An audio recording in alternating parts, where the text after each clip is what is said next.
So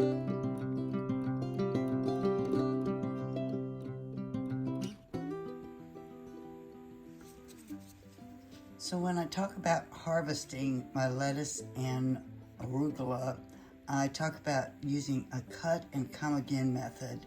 I've not really explained it well, so I just kind of wanted to show you very briefly what I do. This arugula is ready to be harvested, and what I will do is cut it off about an inch from the soil. You have arugula. I'm going to have a lot of arugula today, so I will be sauteing it in addition to using it in salads. To saute it, you take about 4 cups of arugula and 1 to 2 cloves of garlic. And you can use olive oil.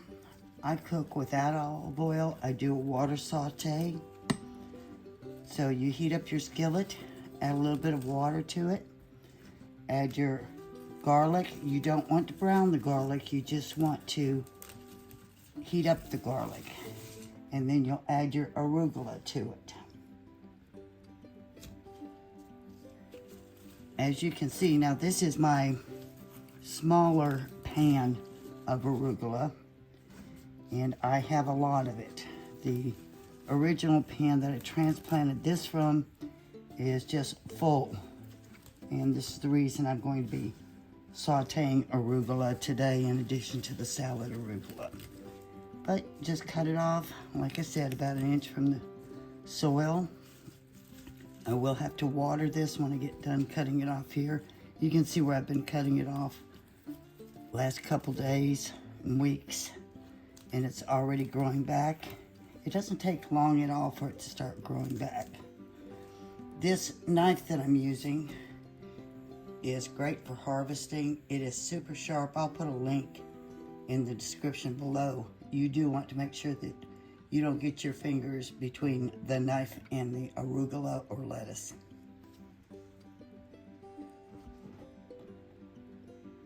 This is the second pan of arugula. As I said, this is the original that I transplanted this other here from. I've cut the other. Now I'm going to be cutting this from the original planting. It has gotten to the point where it is going to seed. It's starting to bolt. We've had ups and downs in weather around here. The arugula has gotten a bit warm, but then after it got warm in my garage, it got really cold. We got down to 0 outside, and that resulted in the Grand Rapids leaf lettuce dying off.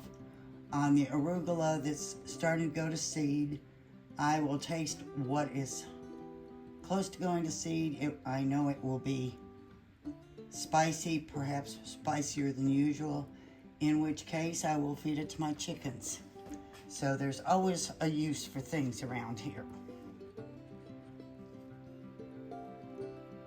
So I've cut the arugula back and it's ready to go back on the shelf. I've got a few little leaves that I need to pick up off the soil, but I'll put it back up on the shelf and then water it. You can see right here are some smaller plants. These are ones that I've been cutting back and using in salads, and I didn't cut those off. I was right in my guess that the pieces that were going, the stems that were going to seed would be spicier, and I decided they were a bit spicier than what I would want. And so I did put them in a bucket for the chickens, and the chickens will love it. They don't sense the heat of foods. Chickens can actually eat cayenne pepper and be just fine. So they will get some fresh arugula today. One thing that I wanted to show you quickly is I just recently bought one of these watering cans. I liked it so much I bought 2 more. They're easy to reach in amongst the plants when watering them. You don't have all the spills that you have if you're trying to use a cup, which is what I was doing in the past. They're also good if you've got things up on shelves, and they're really inexpensive. They come with a sprayer. I don't know if I'll be using all the sprayers, but I wanted to show this to you. Once again, I will put a link down in the comments on that I make on the video, and I really do like these. Make life a lot easier. So this is the bowl of arugula I ended up with. It's actually pretty well packed down in there. I'll take some out to use in salads, and like I said, the rest of it I will be sauteing because there's way too much to use in salads. But now that I've cut back the other, it will grow back, and I'll save enough of this to be able to eat arugula until the other has grown back about a week or two from now.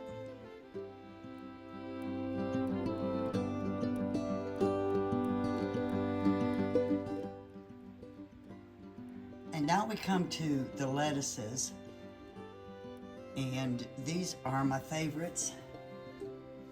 As you can see, the one on the right is fuller. It's the original dish pan that I planted the seeds in. The one on the left is actually transplanted from the one on the right. Both of these pans are crisp head lettuce. I haven't actually let them get to the point of heading. They will actually make a head, but I think that these are the most flavorful of the lettuces. I like them even more than the romaine. If you look down in here, you can see they start to form heads, but I always cut them off before they get a chance to form a head because we do salads a lot around here.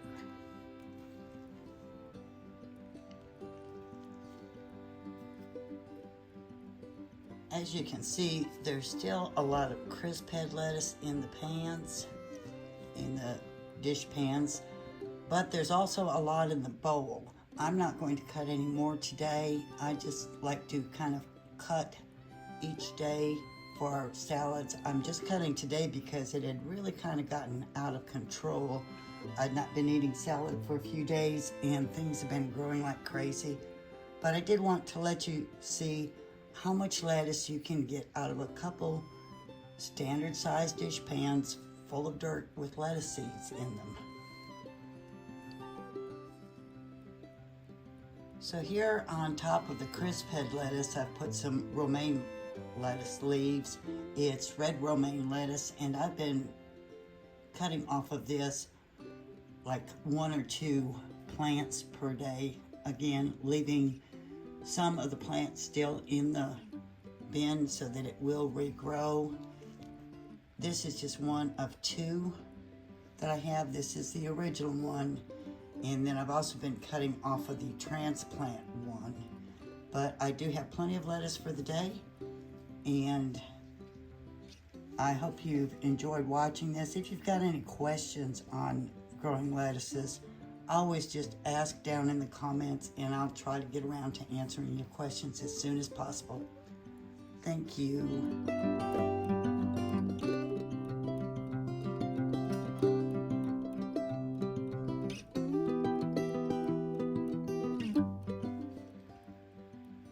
So with gardening, whether it's indoor or outdoor, actually with life in general, sometimes things don't go as planned.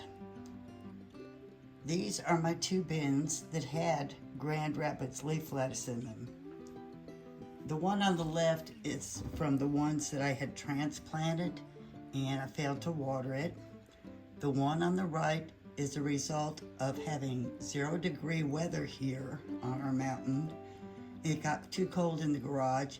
Grand Rapids leaf lettuce, like all leaf lettuces, enjoys warmer growing weather than 0 degrees. It didn't actually get down to freezing here, but it got close enough that the Grand Rapids leaf lettuce just said, I'm done. So it's not a total loss. The soil on the left is in good condition, and I will be planting some kale in it. The soil in the bin on the right is in not such good condition. That soil I will dump in the garden, and I'll clean out the bins and refill them with fresh soil and plant some kale in there. Both of them will be planted with what I'm going to call surprise kale, because I failed to label the kale when I harvested the seeds from my garden, and I'm not sure which kind of kale it is, but once it gets growing, I'll be able to tell. Thank you so much for watching.